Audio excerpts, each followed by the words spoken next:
There are many, many simulations.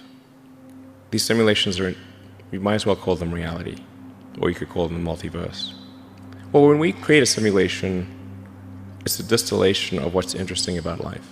So, let me tell you, if you see an action movie being filmed, it's boring, super boring. There's like lots of takes, everything's in a green screen. But once you add the CGI and have great editing, it's amazing. So, I think most likely, if we're a simulation, it's really boring outside the simulation. Because why would you make a simulation that's boring? It makes simulation way more interesting than base reality.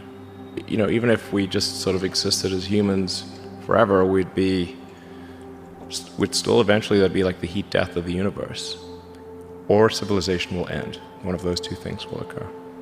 Civilization, if you count it, if you're very generous, civilization is maybe 7,000 or 8,000 years old, if you count it from the first writing. This is nothing. This is nothing. The universe as we know it will dissipate into a fine mist of cold nothingness. 40 years ago, we had Pong, like 2 rectangles and a dot. Now, 40 years later, we have photorealistic 3D simulations with millions of people playing simultaneously, and it's getting better every year. And soon we'll have virtual reality, we'll have augmented reality. If you assume any rate of improvement at all, then the games will become indistinguishable from reality.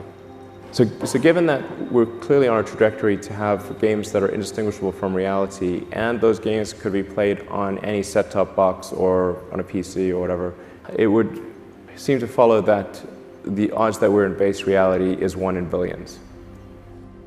Obviously this feels real, but it seems unlikely to be real.